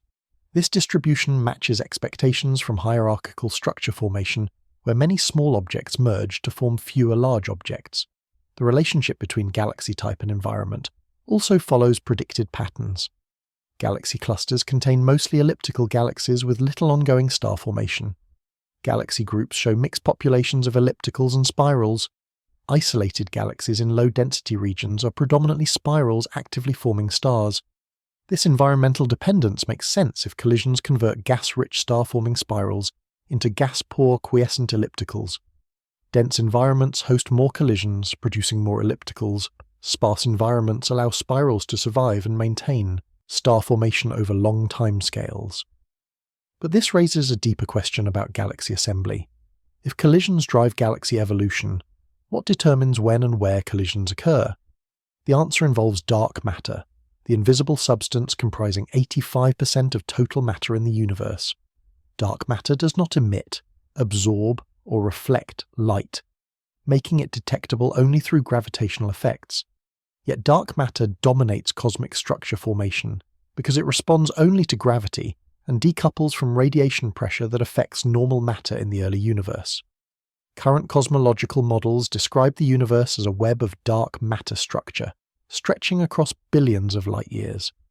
Computer simulations starting from tiny density variations in the early universe and evolving them forward under gravity alone reproduce this cosmic web naturally. Dark matter collapses first into small halos, then those halos merge hierarchically into progressively larger structures. The densest regions become galaxy clusters. Intermediate density regions form galaxy groups. Lower density regions contain isolated galaxies or small associations. Filaments of dark matter connect high-density nodes like cosmic highways, along which matter flows. Normal matter, the protons, neutrons and electrons that comprise stars, planets and people, falls into gravitational potential wells created by dark matter. Gas clouds settle into the centers of dark matter halos, cool through radiation, fragment under gravity, and form galaxies. The properties of those galaxies depend on the properties of their dark matter halos: mass, concentration, angular momentum, and merger history. Galaxy collisions reflect underlying dark matter halo collisions. When two dark matter halos merge, the galaxies embedded within them inevitably interact. This connection means that understanding galaxy collisions requires understanding dark matter dynamics. But dark matter remains mysterious. We know it exists from gravitational effects on galaxy rotation curves, galaxy cluster dynamics, gravitational lensing of background galaxies, and large-scale structure formation. We know approximately how much dark matter exists from measurements of cosmic microwave background fluctuations and galaxy clustering statistics. We know it interacts gravitationally, but apparently not electromagnetically, or through strong nuclear forces. What we do not know is what dark matter actually is at particle physics level. Multiple candidates exist. Weakly interacting massive particles, or WIMPs, were long favoured because they arise naturally in supersymmetric extensions of particle physics and would have been produced in correct abundances in the early universe. Axions, hypothetical particles proposed to solve problems in quantum chromodynamics, represent another possibility. Primordial black holes formed in the very early universe could potentially account for dark matter. Modifications to gravity laws at large scales might eliminate the need for dark matter entirely, though such modified gravity theories struggle to explain all observations that dark matter explain successfully. Current experiments search for dark matter through multiple approaches.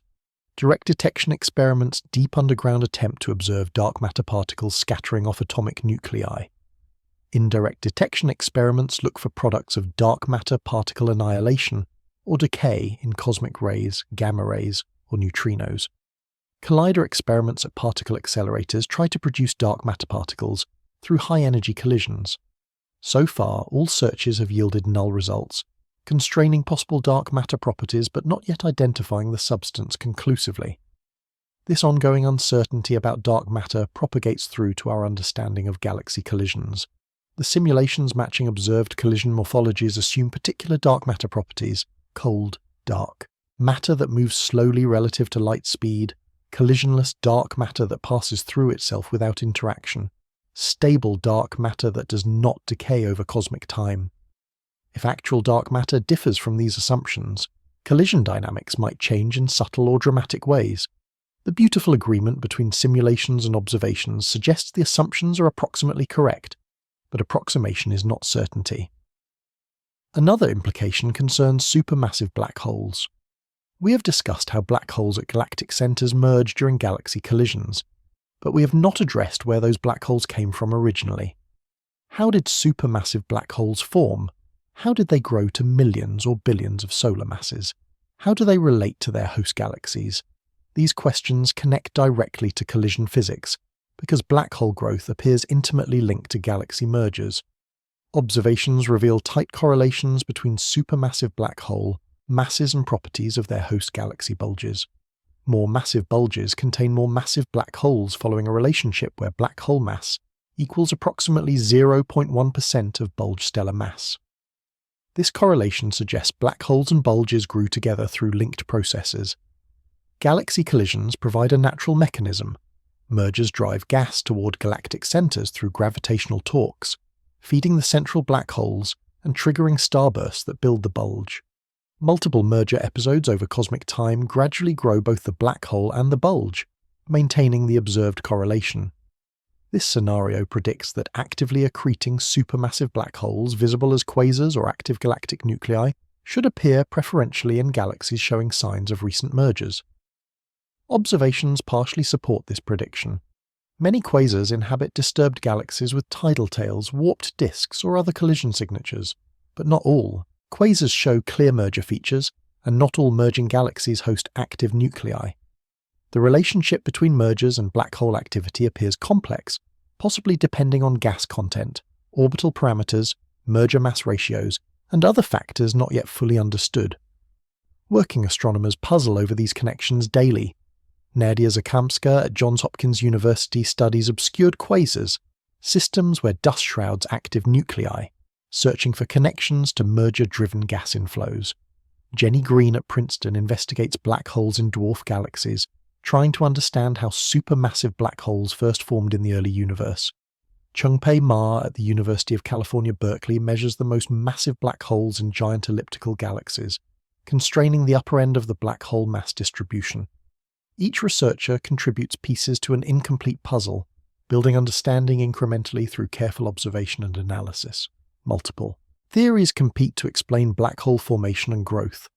Perhaps supermassive black holes form directly from collapse of massive gas clouds in the very early universe, creating seed black holes that subsequently grew through accretion and mergers. Perhaps they formed from the first generation of massive stars, which collapsed to black holes that then sank to galactic centers and grew over time. Perhaps intermediate mass black holes formed in dense star clusters and merged to create supermassive ones. Each scenario makes different predictions about seed black hole masses, formation timescales, and growth rates that observations can potentially distinguish. Current observations remain ambiguous. The James Webb Space Telescope has detected quasars at redshifts greater than 7, corresponding to when the universe was less than 1 billion years old, containing black holes already exceeding 1 billion solar masses. How did such massive black holes form so quickly? Standard. Accretion models struggle to grow black holes that large in the available time. This suggests either unusually efficient accretion processes in the early universe or more massive seed black holes than current formation scenarios predict. Resolving this tension requires better observations of high redshift quasars and refined theoretical models of black hole growth. The implications extend beyond galaxies to cosmic structure formation generally. If hierarchical merging builds galaxies, the same process should operate at larger scales. Galaxy groups merge to form galaxy clusters. Galaxy clusters merge to form superclusters. Superclusters are organized into filaments and walls surrounding vast cosmic voids. This cosmic web reflects the largest scale structure in the universe, built through gravitational instability, amplifying initial density fluctuations over 13.8 billion years of cosmic evolution. Observations of the cosmic web come primarily from galaxy redshift surveys that map three-dimensional positions of millions of galaxies. These surveys reveal structure extending hundreds of millions of light-years, filaments of galaxies connecting dense nodes, walls of galaxies surrounding empty voids, a sponge-like architecture reflecting underlying dark matter distribution.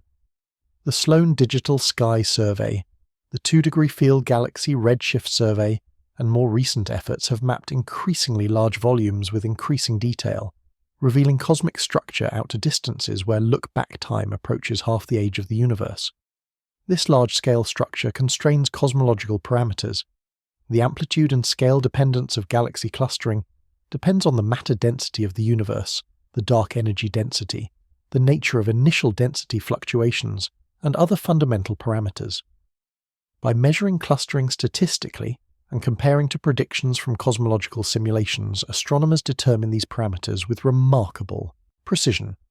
Current measurements indicate the universe contains roughly 5% normal matter, 27% dark matter, and 68% dark energy, numbers that would have seemed absurd decades ago, but now rest on firm observational foundations. Yet mysteries remain. Dark energy, the component causing cosmic expansion to accelerate, is even less understood than dark matter. We know dark energy exists from supernova observations, cosmic microwave background measurements, and large-scale structure surveys. We know it comprises roughly 68% of total energy density. We know it causes expansion acceleration. What we do not know is what it fundamentally is. The simplest explanation, Einstein's cosmological constant representing vacuum energy, faces severe theoretical problems when calculated from quantum field theory. Alternative models involving dynamical fields or modifications to general relativity exist but lack compelling theoretical motivation or strong observational support. These implications stretch outward, but the most profound meaning turns inward. There is something deeply unsettling and deeply comforting about realizing that the universe changes without crashing or breaking. Throughout this exploration of galactic collisions, a pattern has emerged that challenges fundamental assumptions about how transformation occurs. In human experience, change often arrives through force, through breaking, through violent disruption of existing order. Empires collapse in conquest. Buildings fall in earthquakes. Lives transform through sudden loss or unexpected upheaval. We carry an intuition that significant change requires dramatic intervention, that creation must be preceded by destruction, that the old must shatter before the new can emerge. Galaxy collisions reveal a different possibility. Two massive systems, each containing hundreds of billions of stars, encounter each other and merge completely, yet almost nothing actually breaks. Stars pass through the space occupied by the other galaxy without colliding. Planetary systems remain intact. The fundamental constituents survive the transformation. What changes is organization, relationship, context. Stars that once orbited in an orderly disk find themselves on chaotic elliptical paths. Stellar neighborhoods that existed for billions of years gradually dissolve as members drift apart on diverging trajectories. The galaxy as coherent structure ceases to exist, but the pieces persist, rearranged rather than destroyed. This represents transformation without violence, change without impact, evolution proceeding through patient adjustment rather than catastrophic rupture. The universe, at its largest scales, does not operate through collision in the sense that word carries in human experience. It operates through gravity, through spacetime curvature, through the slow accumulation of tiny perturbations that eventually reshape entire systems. Violence, in the cosmic sense, is not sudden force but gradual inevitability. Destruction is not shattering but dissolving. Death is not ending but transformation into new forms. Consider what this means for impermanence. Everything you see in the night sky is temporary. The constellations that guided ancient navigators are gradually changing as stars move through space at different velocities. In 50,000 years, the Big Dipper will be unrecognizable. In 10 million years, every familiar constellation will have dissolved completely. The Milky Way's spiral structure, those graceful arms visible in photographs taken from distant galaxies, will eventually disappear as our galaxy merges with Andromeda. The Sun will exhaust its hydrogen fuel in approximately 5 billion years and swell into a red giant, possibly engulfing Earth before ejecting its outer layers and fading to a white dwarf. Even atoms themselves are impermanent, built from protons that may decay over timescales of 10 to the 30, 4 years or longer, incomprehensibly far beyond current cosmic age but finite nonetheless. Yet this impermanence unfolds with such patience that it becomes almost gentle. Nothing in the cosmos is rushed. Galaxies take billions of years to merge. Stars burn for millions or billions of years before dying. Atoms persist for durations that exceed human comprehension by factors too large to grasp.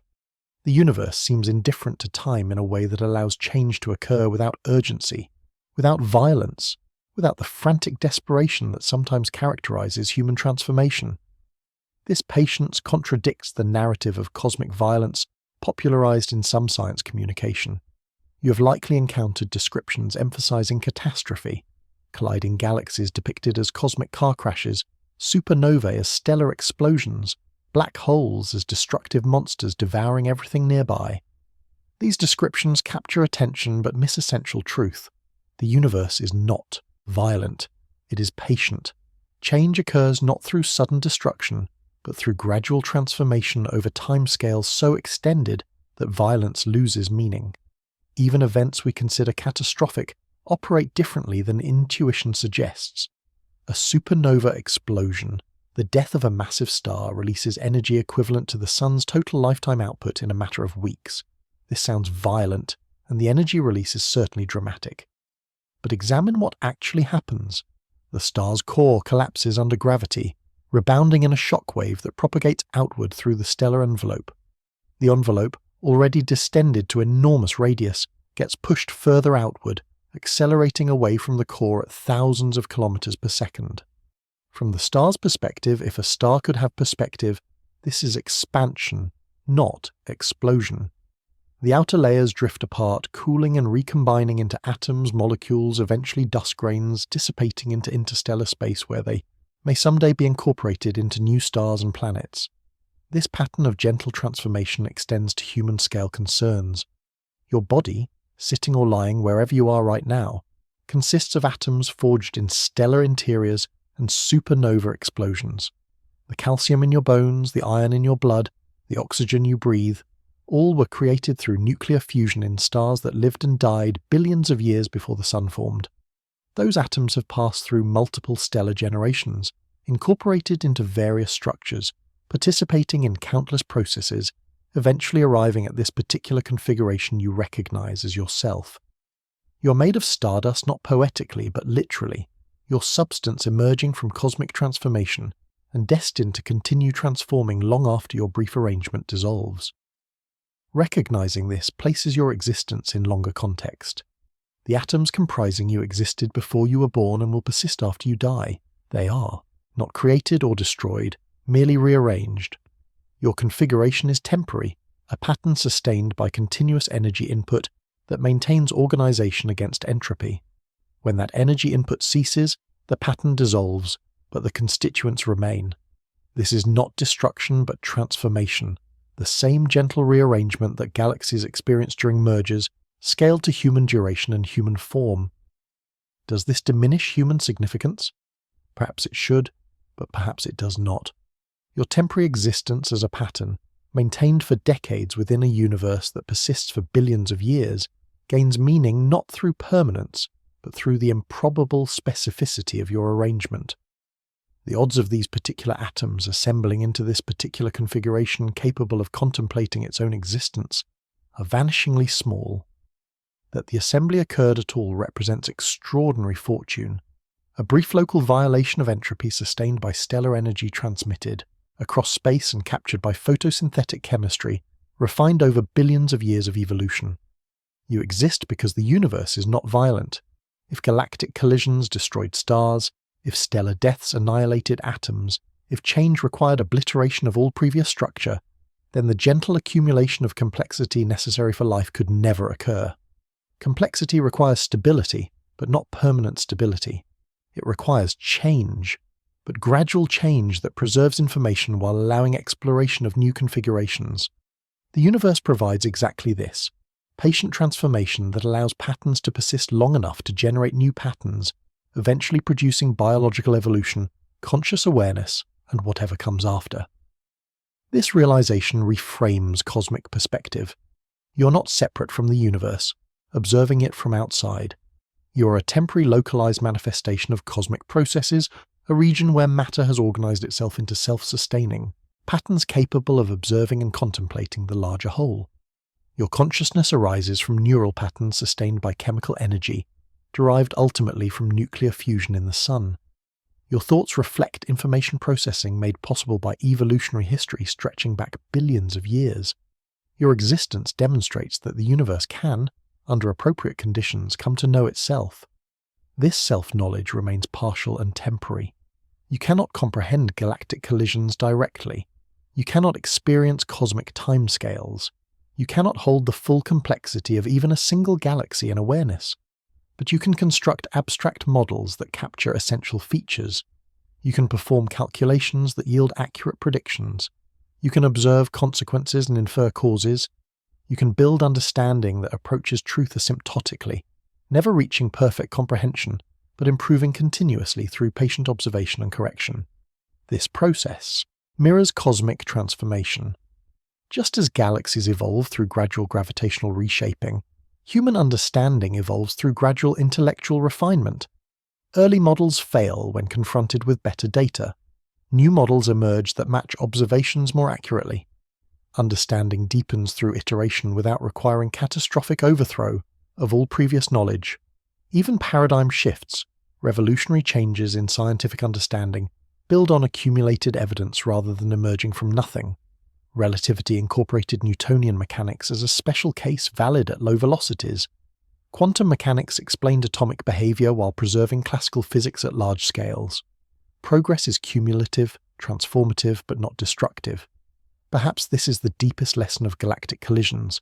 Change does not require violence. Transformation does not demand destruction.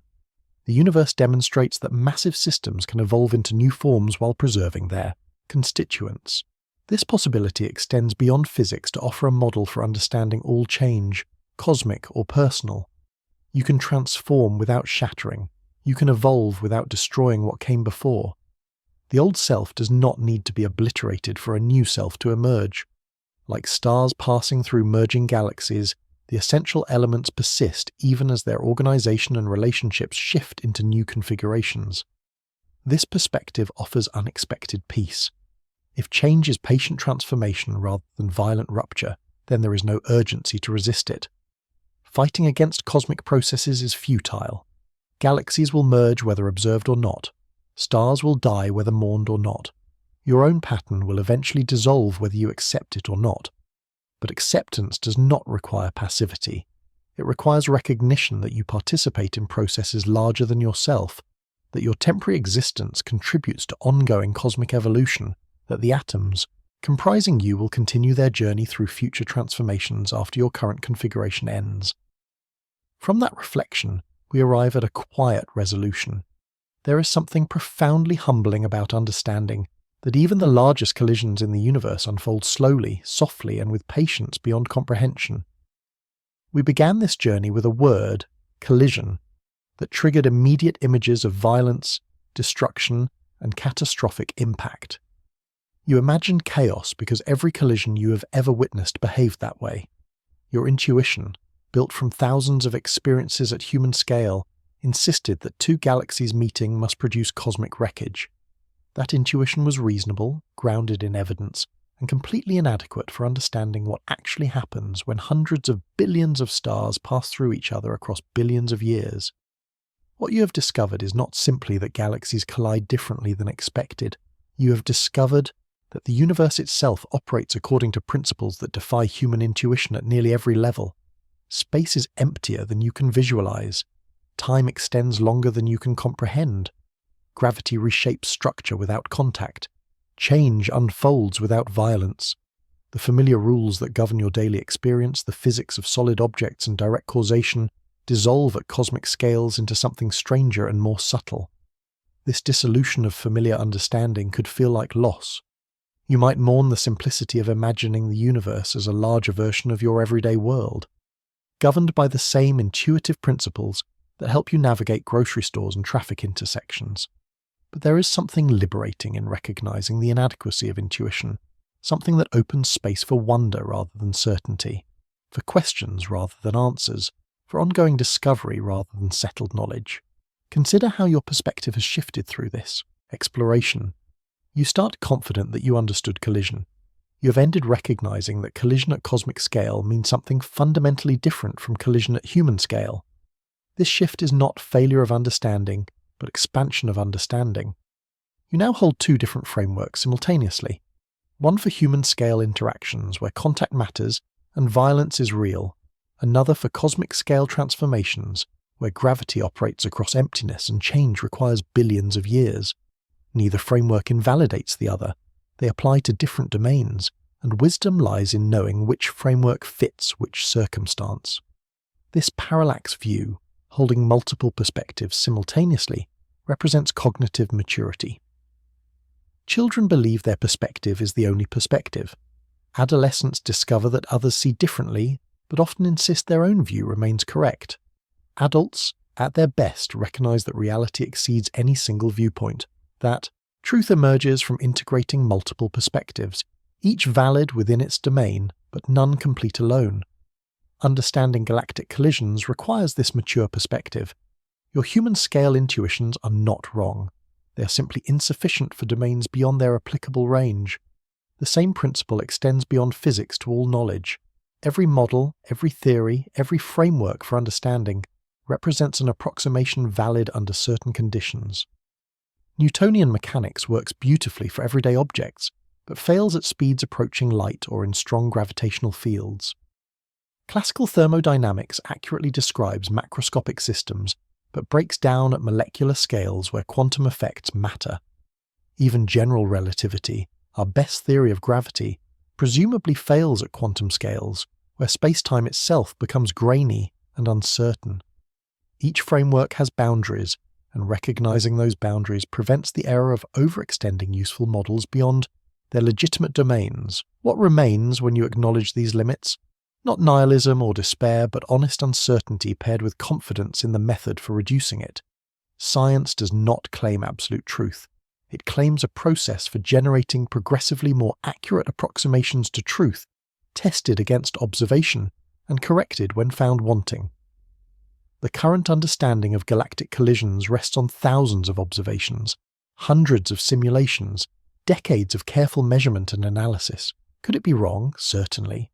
Some details will surely be revised as observations improve, but the essential picture, that galaxies merge primarily through gravitational interaction rather than stellar collision, stands on such firm observational footing that overturning it would require extraordinary evidence.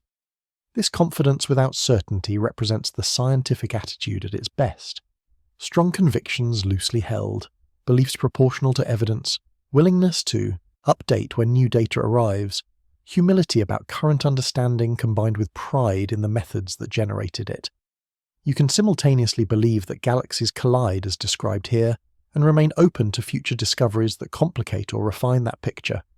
Apparent contradiction resolves when you recognize that knowledge exists on a spectrum from speculation to well-established fact, with most claims occupying intermediate positions of varying confidence. Where does this leave you personally, lying in darkness, or sitting in afternoon light, contemplating collisions you will never witness between galaxies too distant to visit? It leaves you connected to cosmic processes in ways both humbling and elevating. Humbling because your intuitions fail, your timescales are negligible, your direct experience encompasses such a tiny fraction of cosmic reality. Elevating because you can nevertheless comprehend these processes abstractly, because consciousness allows you to transcend your immediate circumstance and engage with truths beyond direct sensation, because intelligence makes you a participant in the universe's project of understanding itself. This participation is not metaphorical.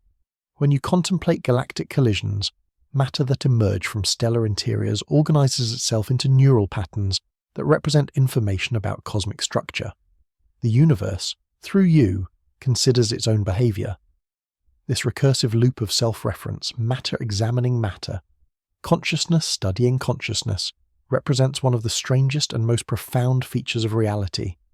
That it happens at all seems miraculous. That it happens in you right now as you process these words makes the miracle immediate and personal. You're small within the cosmos, but that smallness is not diminishment, it is context. You exist as a brief local fluctuation in entropy, a temporary island of order within a universe trending toward disorder. Your existence contradicts the general flow toward equilibrium, sustained by energy from stellar fusion, channeled through layers of complexity into biological metabolism and neural computation. This makes you rare, perhaps vanishingly rare on cosmic scales. Most matter exists as diffuse gas, cold dust, or locked in stellar remnants. A tiny fraction has organized into living systems, and an even tinier fraction into conscious beings capable of abstract thought. The improbability of your existence makes it precious without making it permanent. You will not outlast the galaxies, you will not witness their merger, the sun will exhaust its fuel, Earth will become uninhabitable, human civilization will end, and the atoms comprising you will disperse to participate in future cosmic processes you cannot predict or imagine. None of this diminishes the value of your current existence. Perhaps it enhances it. A pattern that persists forever loses the urgency that comes from finitude. Your limited duration gives weight to your choices, meaning to your experiences, significance to your brief moment of awareness within cosmic vastness. What should you do with this awareness? Perhaps nothing different than you would do without it. Galaxies will merge whether you understand them or not. The universe proceeds with indifference to human comprehension, but understanding changes you, subtly shifts your perspective, reminds you of context larger than immediate concerns. When daily frustrations threaten to overwhelm, cosmic perspective offers relief. The problems that seem urgent now, the conflicts that consume attention, the anxieties that disturb sleep, all unfold within a context so much vaster that their significance diminishes. Not to nothing, because your experience matters within your life, but to appropriate scale where cosmic patience reminds you that most urgencies are self-imposed. This is not advice to ignore problems or abandon engagement with the world. It is invitation to hold concerns more lightly, to recognize that the universe demonstrates patience across timescales that make human urgency seem almost quaint. Galaxies take billions of years to merge. Stars burn for billions of years before dying. Atoms persist longer than comprehension allows. Against this background, your lifetime is briefer than a single breath.